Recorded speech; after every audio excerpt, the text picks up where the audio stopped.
આપ સૌને મારા જય શ્રી કૃષ્ણ યુટ્યુબ ચેનલ વ્રત કથાઓમાં આપનું સ્વાગત છે.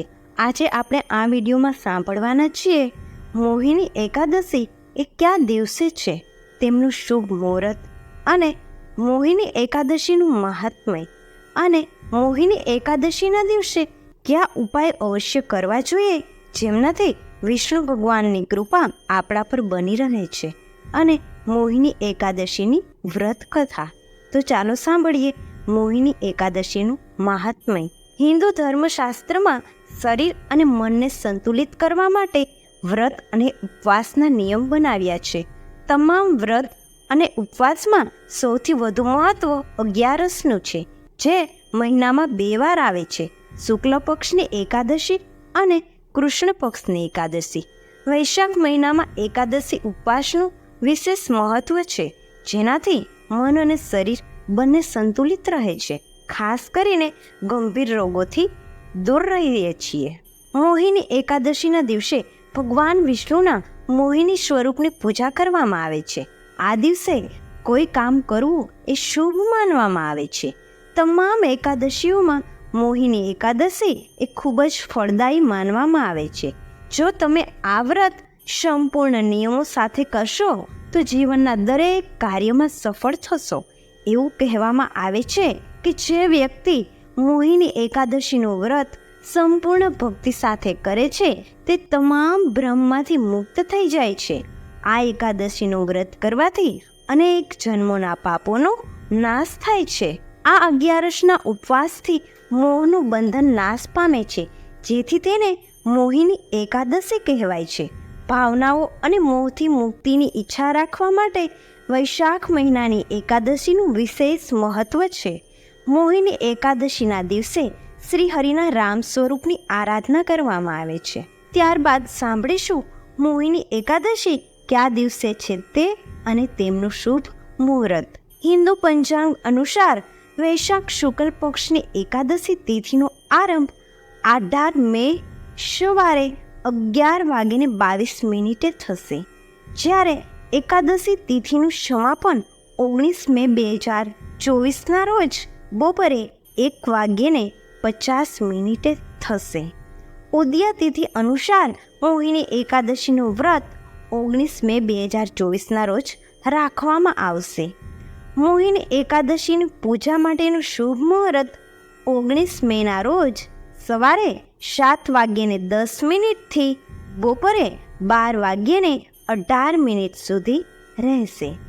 મોહિની એકાદશીના પારણા સમય એ 20 મેના રોજ સવારે 5:28 થી સવારે 8:12 સમય સુધીમાં કરી લેવાનું રહેશે. ત્યાર પછી મોહિની એકાદશીની પૂજન વિધિ સાંભળીશું. 11ના વ્રતના મુખ્ય દેવતા ભગવાન વિષ્ણુ કે તેમના અવતાર હોય છે, જેમની પૂજા આ દિવસે કરવામાં આવે છે. આ દિવસે સવારે ઉઠીને સ્નાન કર્યા બાદ પહેલાં સૂર્યને અર્ઘ્ય આપો. ત્યારબાદ ભગવાન રામની આરાધના કરો. તેમને પીળા ફૂલ, પંચામૃત અને તુલસીદળ અર્પિત કરો. ફળ પણ અર્પિત કરી શકો છો. ત્યારબાદ ભગવાન રામનું ધ્યાન કરો અને એમના મંત્રોનો જાપ કરો. આ દિવસે પૂર્ણ રૂપથી લિક્વિડ પદાર્થનું સેવન કરો અથવા ફળાહાર કરશો તો તેના શ્રેષ્ઠ પરિણામ મળશે. બીજા દિવસે સવારે એક ટાઈમનું ભોજન કે અન્ન કોઈ ગરીબને દાન કરો. આ દિવસે મન ઈશ્વરમાં લગાવો. ક્રોધ ન કરશો, ખોટું ન બોલશો. ભગવાન રામના ચિત્ર સમક્ષ બેસો અને પીળા ફૂલ અને પંચામૃત અર્પિત કરો. રામ રક્ષા સ્ત્રોતનો પાઠ કરો અને ઓમ રામ રામાય નમઃ મંત્રનો જાપ કરો. જાપ પછી તમારી સમસ્યાઓના સમાધાન માટે પ્રાર્થના કરો અને પંચામૃત ગ્રહણ કરો. ત્યાર પછી હવે સાંભળીશું મોહિની એકાદશીની વ્રત કથા. મોહિની એટલે મોહ પમાડનારી નહીં, પણ મોહ મુક્ત કરનારી.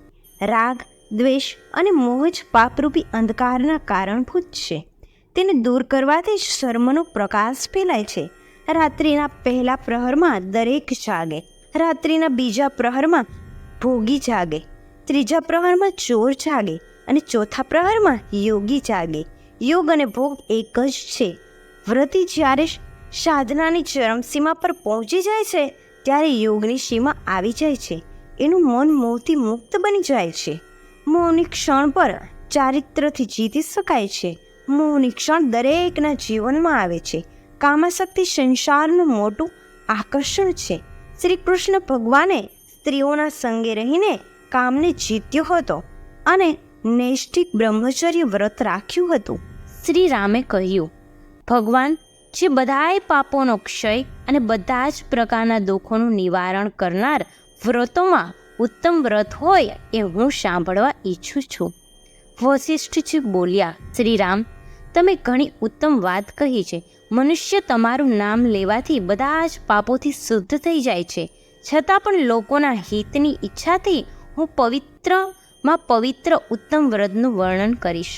વૈશાખ માસમાં શુક્લ પક્ષમાં જે એકાદશી આવે છે એનું નામ મોહિની છે. એ બધાય પાપોનું નિવારણ કરનારી એકાદશી છે. એના વ્રતના પ્રભાવથી મનુષ્ય મોહજાળ અને પાપોના સમૂહથી છુટકારો મેળવી લે છે. સરસ્વતી નદીના રમણીય તટ પર ભદ્રાવતી નામની એક સુંદર નગરી આવેલી છે. ચંદ્રવંશમાં ઉત્પન્ન થયેલા અને સત્ય પ્રતિજ્ઞ ધૃતિમાન નામના રાજા ત્યાં રાજ્ય કરતા હતા. એ જ નગરમાં એક વેશ્ય રહેતો હતો કે જે ધન ધાન્યથી પરિપૂર્ણ અને સમૃદ્ધ હતો. એ હંમેશા પુણ્ય કામકાજ મગ્ન રહેતો હતો. પ્રજા માટે પરબો, તળાવો, કૂવા, ધર્મશાળા, બગીચા અને ઘરો બનાવતો હતો. શ્રી વિષ્ણુની ભક્તિમાં એનો હાર્દિક અનુરાગ હતો. એ હંમેશા શાંત રહેતો. એના 5 પુત્ર હતા: સુમતિ, કીર્તિબુદ્ધિ, મેઘાવી, સકૃત અને ધૃષ્ટબુદ્ધિ એ 5મો પુત્ર હતો. એ હંમેશા મોટા પાપોમાં જ સંલગ્ન રહેતો. જુગારમાં એની ઘણી અશક્તિ હતી. વેશ્યાઓને મળવા માટે એ લાલાયિત રહેતો. એનું મન ન તો દેવતાઓના પૂજનમાં લાગતું કે ન પિતૃઓ તથા બ્રાહ્મણોને સત્કારવામાં. એ દુષ્ટાત્મ અત્યાચારના માર્ગ પર ચાલીને પિતાનું ધન બરબાદ કરતો. એક દિવસ એ વેશ્યાના ગળામાં હાથ રાખીને ચોવાટે ફરતો જોવા મળ્યો. ત્યારે પિતાએ એને ઘરમાંથી કાઢી મૂક્યો અને હવે એ દિવસ રાત દુઃખ અને શોકમાં ડૂબી ગયો. અનેક પ્રકારના કષ્ટો ભોગવતો જ્યાં ત્યાં ફટકવા લાગ્યો. એક દિવસ કોઈ પુણ્યના પ્રતાપે એ મહર્ષિ કૌંડિન્યના આશ્રમમાં જઈને પહોંચ્યો. વૈશાખ મહિનો હતો. તપોધન કૌંડિન્ય ગંગાજીમાં સ્નાન કરી આવ્યા હતા. દુષ્ટ બુદ્ધિ શોકથી પીડિત થઈને મુનિવર પાસે ગયો અને હાથ જોડીને તેની સમક્ષ ઊભો રહીને બોલ્યો, બ્રાહ્મણ દિવ્ય શ્રેષ્ઠ, મારા પર કૃપા કરીને કોઈ એવું વ્રત બતાવો કે જેના પુણ્યના પ્રભાવથી મારી મુક્તિ થાય. કૌંડિન્ય બોલ્યા, વૈશાખના શુક્લ પક્ષમાં મોહિની નામની પ્રસિદ્ધ એકાદશીનું વ્રત કર.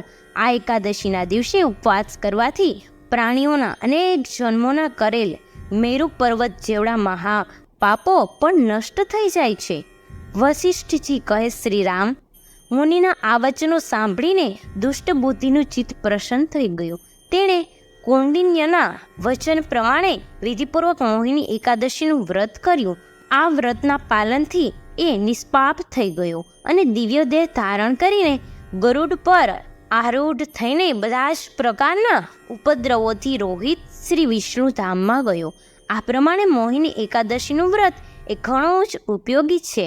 એ વાંચવાથી અને સાંભળવાથી 1000 ગોદાનનું ફળ મળે છે. ત્યાર પછી સાંભળીશું કે મોહિની એકાદશીના દિવસે કયા ઉપાય અવશ્ય કરવા જોઈએ જેમનાથી ભગવાન વિષ્ણુની કૃપા આપણા પર બની રહે છે. મોહિની એકાદશીના દિવસે ભગવાન વિષ્ણુને પ્રસન્ન કરવાથી તેમના આશીર્વાદ મેળવી શકાય છે.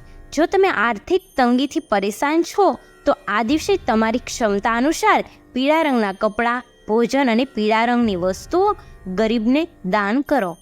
મોહિની એકાદશીના દિવસે દાન કરવાથી ભગવાન વિષ્ણુ પ્રસન્ન થાય છે અને તેમની કૃપાથી ઘરમાં સુખ સમૃદ્ધિ આવે છે. મોહિની એકાદશીના દિવસે દાન કરવાથી ઘરની આર્થિક સ્થિતિમાં સુધારો થાય છે. એકાદશીના દિવસે ઘર અને ઘરની છત પર પીળો ધ્વજ લગાવવો એ શુભ માનવામાં આવે છે. મોહિની એકાદશીના દિવસે તમારા ઘરની છત પર પીળો ધ્વજ લગાવો. તેનાથી ઘરમાં સકારાત્મક ઉર્જા આવે છે. અને આ દિવસે ખીર બનાવીને ભગવાન વિષ્ણુને અર્પણ કરો, જેના કારણે ભગવાન વિષ્ણુની કૃપા વરસે છે. અને ભગવાન વિષ્ણુને તુલસી ખૂબ જ પ્રિય છે, જેથી તેના પર તુલસી પત્ર અવશ્ય મૂકવું. ભગવાન વિષ્ણુને તુલસી ખૂબ જ પ્રિય છે, એટલા માટે એકાદશીના દિવસે ઘરમાં તુલસીનો છોડ જરૂર લગાવવો જોઈએ. જો તમે ઘરમાં સુખ સમૃદ્ધિ લાવવા માંગતા હો તો મોહિની એકાદશીના દિવસે ઘરમાં તુલસીનો છોડ અવશ્ય લગાવો. તુલસીનો છોડ હંમેશા પૂર્વ દિશામાં લગાવવો જોઈએ. આ દિવસે ગલગોટાનો છોડ લગાવવો એ શુભ માનવામાં આવે છે. મોહિની એકાદશીના દિવસે આ છોડ લગાવો, પરંતુ યાદ રાખો કે છોડ એ ઉત્તર દિશામાં હોવો જોઈએ. ભગવાન વિષ્ણુ અને માતા લક્ષ્મીને પ્રસન્ન કરવા માટે મોહિની એકાદશીના વ્રતના દિવસે દક્ષિણાવર્તી શંખની પૂજા કરો. આમ કરવાથી ધનની ખોટ અટકે છે અને આવકના નવા સ્ત્રોતો પ્રાપ્ત થાય છે. મોહિની એકાદશી વ્રતના દિવસે તાંબાના વાસણમાં પાણીમાં થોડી ખાંડ મિક્સ કરીને પીપળાના ઝાડને અર્પણ કરો અને સાંજે ઝાડની નીચે ઘીનો દીવો કરો. આમ કરવાથી ભગવાન વિષ્ણુ પ્રસન્ન થાય છે અને સાધકને ઋણમાંથી ઝડપથી મુક્ત મળે છે. એકાદશી વ્રતના દિવસે સફળતા મેળવવા માટે પીપળ અથવા તુલસીની પૂજા કરો. તેની સાથે દૂધમાં થોડું કેસર મિક્સ કરીને ભગવાન વિષ્ણુને અભિષેક કરો. આમ કરવાથી ભગવાન વિષ્ણુ અને માતા લક્ષ્મી પ્રસન્ન થાય છે અને સાધકની તમામ મનોકામના પૂર્ણ કરે છે. મોહિની એકાદશી વ્રતના દિવસે સાંજે તુલસીના છોડની સામે ઘીનો દીવો પ્રગટાવો. ઓમ નમો વાસુદેવાય નમઃ મંત્રોનો જાપ પણ કરો. આ પછી તુલસીના છોડની 11 કે 21 વાર પ્રદક્ષિણા કરો. આમ કરવાથી ઘરમાં સકારાત્મક ઉર્જા રહે છે અને પરિવારના સભ્યો વચ્ચે નિકટતા વધે છે. બોલો ભગવાન વિષ્ણુ નારાયણની જય. બોલો ભગવાન શ્રી રામની જય. મને આશા છે કે તમને આ વિડીયો જરૂર પસંદ આવ્યો હશે. વિડીયો સંપૂર્ણ સાંભળવા બદલ ધન્યવાદ.